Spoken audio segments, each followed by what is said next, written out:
ما تيجوا نعمل طاجن ورق عنب بشرايح اللحمة وخلطة جبارة، وازاي يطلع معانا رز مفلفل وبتكات هتفرق معاكي، وقطعات اللحمة اللي انا حطاها. كل ده هنقوله في الفيديو. اول حاجة ببدأ بيها التسبيكة، بحط في حلة فيها سمنة وزيت، وببدأ احط بصلتين مفرومين كبار.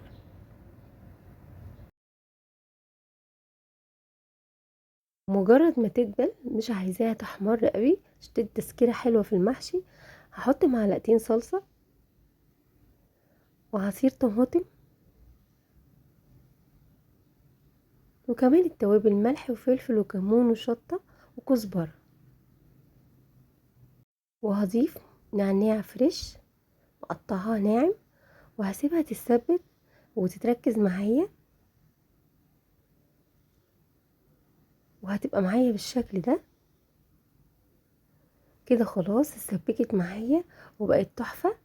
هطفي عليها وهسيبها تبرد عشان نحضر خلطة ورق العنب الجميلة الجبارة اللي هتغير معاكي ورق العنب في حتة تانية. ومن ناحية تانية هسلق ورق العنب، احط زيت في مية سخنة، وبحط كمان عصرة ليمونة كاملة. انا بحب اسلقه مع ليمون.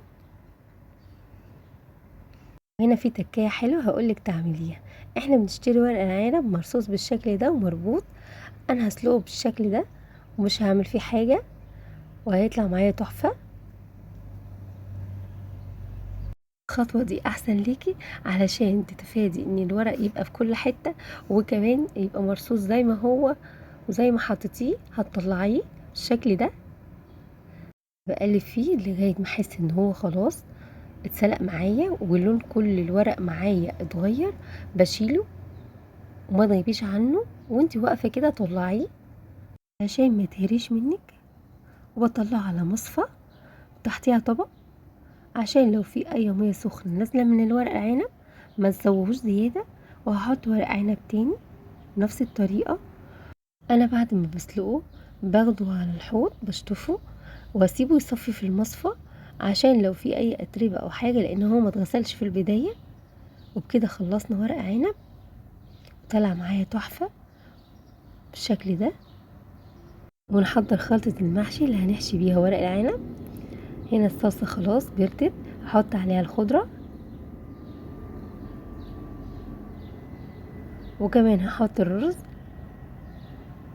وفي هنا تكانة بعملها طالما الرز عندي مغلف ونضيف وضمناه مش بغسله، بحطه زي ما هو. وهضيف دبس رمان معلقتين كبار، وهبدأ اقلب الخلطة دي. وفي حاجة ممكن تاني تعمليها، نفس التوابل اللي انت حطيتيها في التسبيكة بتحطيها على الخلطة وانت بتقلبيها، بتديكي طعم ونتيجة حلوة. وهنا بنقلب بقى الخلطة الجبارة دي تحفة، والريحة مش عايزة اقولكوا عاملة ازاي. بنقلب الخلطة كويس ونجيب الصلصة اللي في الجوانب علشان يبقى كله اتقلب معانا ومفيش حاجة ما اتقلبتش، والخلطة معانا طالعة حلوة. نبدأ نرص ورق العنب بتاعنا، طالع معانا تحفة ولونه جميل ولا تهرى معانا. ونبدأ نحط رز على قد ورقة العنب، مكترش رز عشان ما يخرجش معانا من ورق العنب ويقطع لنا الورقة. وهنا انا بلفه، بس كنت بحاول ابينه ليكوا للكاميرا عشان يبقى باين وانا بلفه ويبقى معايا سهل بالشكل ده. لفيه زي ما بتحبي. وهلف واحد تاني، بنقفل على الحشوة بالشكل ده، وبنضم الورق من فوق على الحشوة ونلف، واي زيادات بتيجي معايا بلفها وادخلها على اساس بشكل المحشي يبقى في الاخر حلو بالشكل ده. هكمل لف ورق عنب بنفس الطريقة، وفي طاسة على النار او جريلا هبدأ انزل باللحمة، اديها صدمة كده قبل ما احطها في الطاجن. والشرايح هنا دي شرايح انتركوت، واحط روزميري او زعتر او الاتنين مع بعض اللي عندك حطيه. وهبدأ اقلب اللحمة على الناحية التانية، اديها صدمة على الناحية التانية ولون، بس انا مش بسويها، انا بديها لون حلو كده قبل ما احطها في الطاجن. كده اللحمه بتاعتنا اديناها صدمه. تعالوا نرتب الطاجن بتاعنا. اللحمه معانا جاهزت والورق العنب كمان جاهز. نجيب الطاجن اللي هندخله الفرن. حطيت فيه عيدان الروزميري اللي انا حطيتها على النار في الارضيه. واول حاجه تبداي ترصي اللحمه في الارضيه. بنزل بيها هي اول حاجه علشان لما تيجي تقلبيه اللحمه هي اللي تبقى على الوش زي المحلات زي ما بتشوفيه بره. وارص على اللحمه ورق العنب. وهنا مش لازم الطاجن ياخد كميه ورق العنب كلها علشان لسه هيزيد معانا في الفرن. والرز ياخد راحته في السوا فما نكبس المحشي قوي.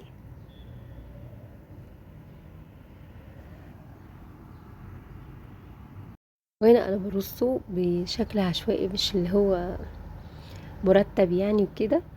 وكمان لو في اي فراغات في الطاجن كنت بحط فيها محشي بالشكل ده لغايه ما اخلص الطاجن معايا. وهنشوف هنعمل ايه وكمان السائل اللي هنسقي بيه الطاجن.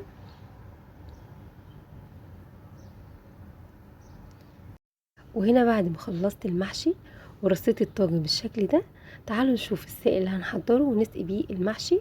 ميه سخنه احط فيها ملح وفلفل، معلقه صغيره حبهان بودر، واحط معلقه كبيره صلصه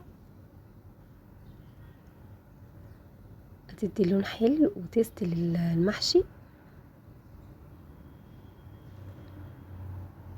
وكمان هحط معلقه كبيره دبس رمان وهقلب الخلطه دي. زيت السوائل اللي انا حضرته ده ممكن نسقي بيه اي نوع محشي لو ما عندكيش شوربه. وهنا هنزل بالكبشه بدل ما انزل بالحله كلها والصوابع كلها تفك، لا ننزل واحده واحده بمعلقه او كبشه او مغرفه كبيره ننزل بيها لغايه ما نوصل للحد اللي احنا عايزينه. لو تلاحظوا هتلاقي ان السوائل هنا بسوى المحشي مش زياده عن صوابع المحشي او مرتفع عنها. وكمان هنا جبت لكم حل ورق الزبده. بدل ما تحط ورق زبده هنفتح كيس حراري ونحطه على ورق المحشي بالشكل ده ونحط عليه ورق فويل كده. وكده ضمننا ان الفويل ما يبقاش ملامس المحشي. وده حل وبديل لورق الزبدة. وهنحطه على ارضية الفرن ومسخنة الفرن قبلها واحتياطي ليكي عشان تقدري تتحكمي فيه. حطيه على صينية ودخليه الفرن. وهنا هتشوفوا بعد ما خرج السوق طالعة منه وتحفة. ورق الحراري بقى بديل ورقة الزبدة عشان ورق الفويل ما يلمس المحشي بتاعنا.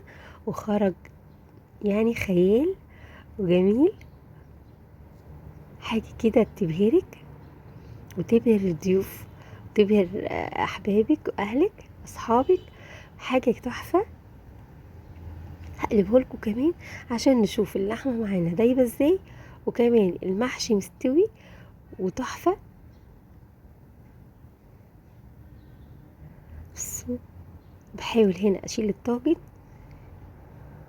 وتخلي بالكم عشان الحاجة بتبقى سخنة.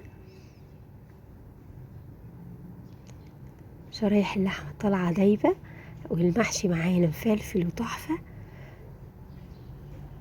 داخلين بقى على العيد ونعمل الطواجن. يا رب الطاجن يكون عجبكم والوصفة عجبتكم. صحة وهنا على قلوبكم.